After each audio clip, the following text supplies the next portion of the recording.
What's up guys? And for today's vlog guys ay mag-unboxing tayo ng mga gadgets na nirentahan sa atin ng isang client.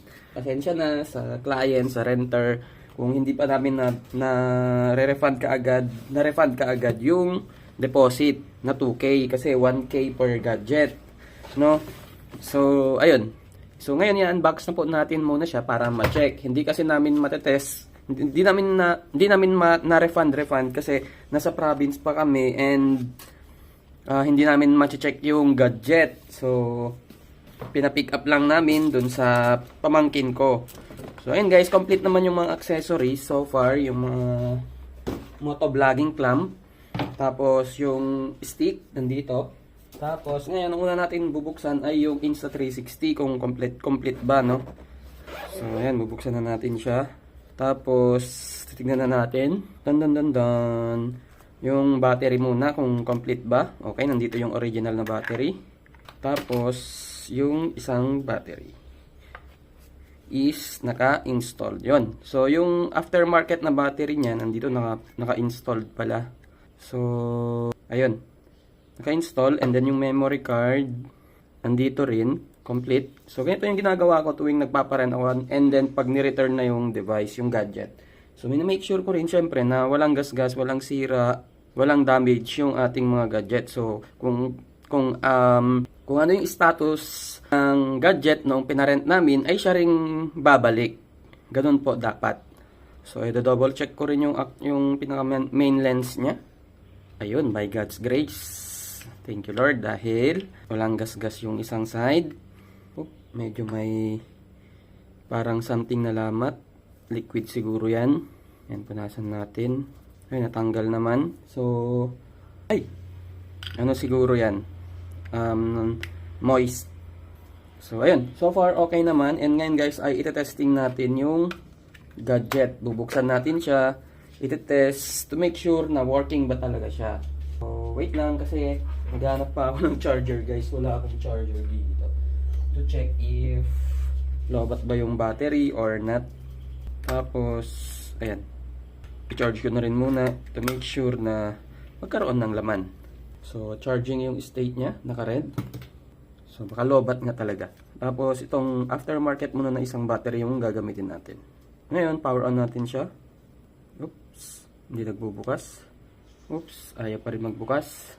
And, baka drain nga siya. So, ngayon, for now, gagamit muna ako ng ibang battery. Yung alam kong may laman, which is yung original battery ko. Na isang battery mula sa isang camera natin. So ngayon, bubuksan na natin. Ayan, nagbukas na po siya. So it means lobat din po yung isang battery.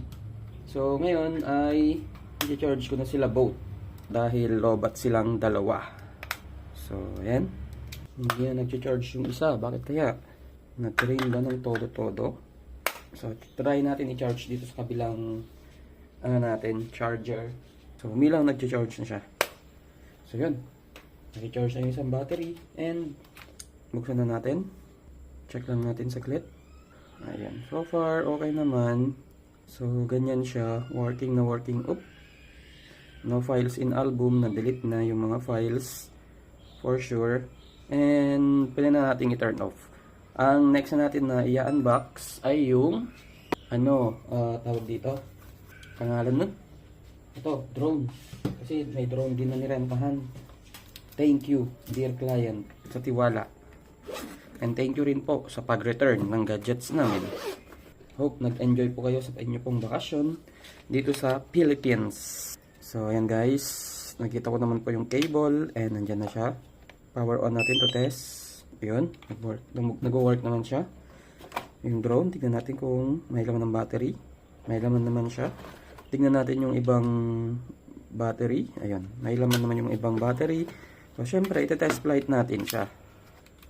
Salamat po sa renter kasi iningatan niya yung drone namin. And Insta360 camera. So far, wala naman pong big dents. Nagkaroon lang ng dito. Ano ba to? Baka nadumihan lang. So, ito na siya guys. Test flight na natin siya. Bubuksan na natin. Oh, yan. Maandar na. And syempre, tatanggalin ko na muna yung takip niya. Ngayon guys, ay ite-testing na natin siya of course. And ang gagamitin natin na pang test flight ay yung tablet ko mismo. para makita nyo mismo kung lumilipad pa siya. So, ayan na nga guys. Ikakabit na natin yung cable. Okay. So, nag-initialize na yung app. Kumonekta na kaagad ang ating drone. So, nakikita nyo naman guys, medyo madilim lang pero ayan, ipapakita ko sa inyo na may liwanag. May liwanag sa dilim. Ayan, nakikita nyo na yung paa ko. Kita nyo yun guys, magpapakita siya. So, test flight natin. Oh yeah. Take off. So, ayun, lumilipad na po siya. Working naman po siya at nakikita ko yung sarili ko. Hi fans, hi vlog, and welcome to my guys. Ayan. Diba? Ngayon guys, ay papalandin ko na ulit. Landing. Diba? So, sa mga gusto pong mag-rent, DM lang po kayo. Perfect po itong gadget na DJI Neo para sa mga traveler and sa mga gusto ng quick drone access. So, heto po siya guys. Ito yung kailangan nyo. Thank you po and bye for now.